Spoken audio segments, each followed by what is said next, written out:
La théorie mathématique de la communication a été élaborée en 1948 par Claude Shannon, alors qu'il était ingénieur chez Bell, la compagnie téléphonique américaine. C'est une théorie fondamentale qui est notamment à la base de l'informatique actuelle, et Claude Shannon est considéré comme le père de l'ère numérique. Mais cette théorie ne s'applique pas uniquement au numérique. Shannon précise qu'elle est générale et que l'on peut substituer les bits informatiques par des lettres, des mots écrits ou parlés, de la musique, des images. Aujourd'hui, cette théorie est la base de toutes les formes de communication.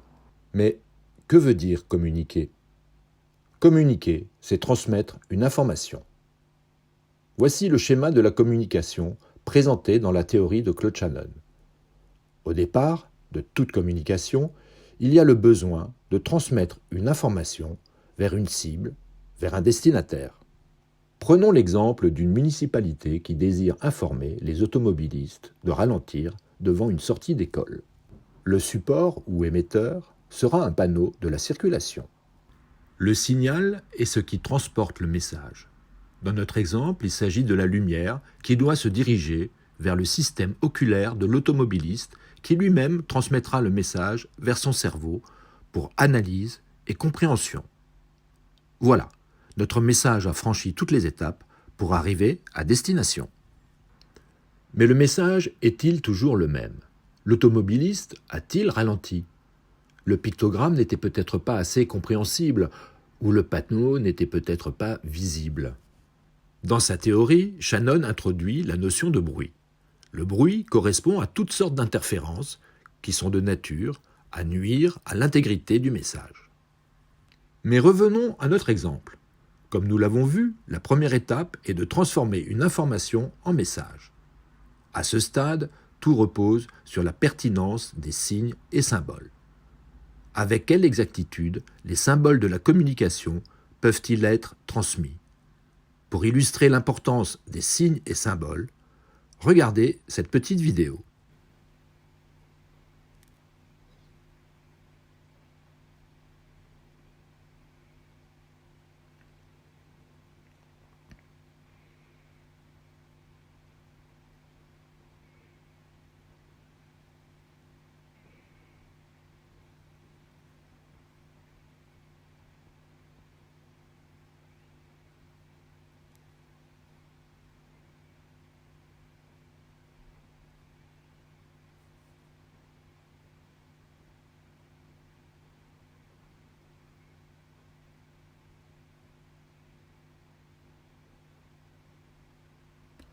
En regardant cette vidéo, chacun d'entre nous pénètre dans un imaginaire et construit sa propre histoire. Certains y verront des personnages. Un mari qui surprend son épouse avec son amant, ou un berger attaqué par un loup qui essaye de protéger sa brebis égarée. Pourtant, vous ne voyez pas ces personnages, ni aucun élément de votre histoire. En fait, vous ne voyez que des formes géométriques. Vous voyez un rond, 2 triangles et des segments de droite. Ces formes simples nous renvoient donc vers des univers bien plus complexes. Comment un triangle peut-il devenir un mari jaloux ? C'est la magie des signes et symboles qui construisent un langage adapté au support de l'émetteur. Dans notre exemple, un panneau. Mais lorsque le message n'utilise pas la langue des signes et symboles, vous obtenez des messages de ce type. Pensez-vous qu'il est possible de transmettre un message à un automobiliste déjà occupé à conduire ? J'en doute. De plus, le panneau est généralement loin de l'automobiliste et il se noie dans le paysage urbain. Comme l'explique Shannon, plus le message est simple, plus il a de chances d'arriver intact chez son destinataire. Si une source envoie toujours le même symbole, par exemple la lettre A, la chance d'erreur est nulle. En d'autres termes, plus votre message sera court et simple, sans décoration inutile, et plus vous aurez de chances d'être compris par votre destinataire. Voilà, notre émetteur est en position. Mais qui va le voir ? Sachant que notre automobiliste a son attention déjà prise par sa conduite ou toute autre occupation. La non-attention est une grande source de bruit dans la diffusion d'un message. Faisons un test.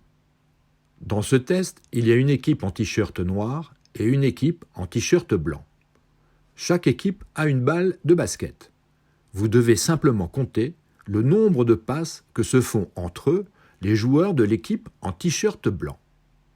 Attention, peu de gens trouvent la bonne réponse. Alors, concentrez-vous bien sur les t-shirts blancs.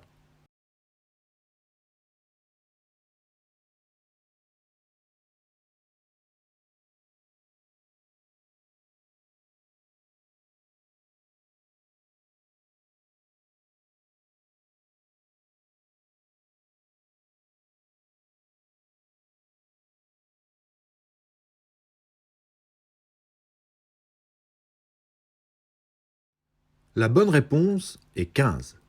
Bravo à ceux qui l'ont trouvé. Mais qui a vu le gorille? Nous ne pouvons faire attention qu'à une seule chose à la fois. Et plus nous y prêtons attention, et plus le monde qui nous entoure disparaît. Alors, qui va voir notre message? Attention, celui qui construit le message n'est jamais en situation. Il est statique, bien en place devant le document, et le lit de haut en bas. Toutes les informations sont là, et la décoration est jolie. Mais une fois en place, on constate que la décoration, la forme, les couleurs, parasitent l'information qui devient incompréhensible, voire invisible comme le gorille. Rien que la forme et la couleur du panneau standard sont riches de signifiants et indiquent clairement un danger. Mais avec quelle précision le symbole transmis véhicule-t-il la signification désirée? Comme nous l'avons vu précédemment, les symboles ont des formes rattachées à notre imaginaire. Otto Escher disait que chaque chose a une forme et la forme dit ce qu'est la chose. Mais attention de ne pas se tromper ou de ne pas se contredire, car ne l'oublions pas, notre objectif est d'influencer le destinataire. L'automobiliste va-t-il ralentir à l'approche de l'école? Le passant va-t-il jeter son papier dans la poubelle? L'entrepreneur va-t-il vendre ses produits? Finalement, pour bien communiquer, nous devons supprimer les bruits parasites. Shannon nous explique que le problème général de la communication se pose à 3 niveaux et qu'il paraît raisonnable de se demander successivement. Avec quelle exactitude les symboles de la communication peuvent-ils être transmis? Il faut que le message soit simple et compréhensible, sans le parasiter de décoration. Avec quelle précision les symboles transmis véhiculent-ils la signification désirée? Il faut s'assurer que le message sera correctement interprété par le destinataire. Avec quelle efficacité la signification reçue influencera-t-elle la conduite dans le sens désiré? Il faut s'assurer de la pertinence du message dont l'unique objectif est d'influencer le destinataire. Ce qu'il faut bien comprendre, c'est que la communication visuelle n'est pas de l'art, ni de la décoration, mais plutôt une sorte de Rubik's Cube cérébral qui s'appuie toujours sur ces 3 concepts: ordre, clarté et logique. Je vous remercie pour votre attention. Vous trouverez plus d'informations sur le site afterjuliette.com.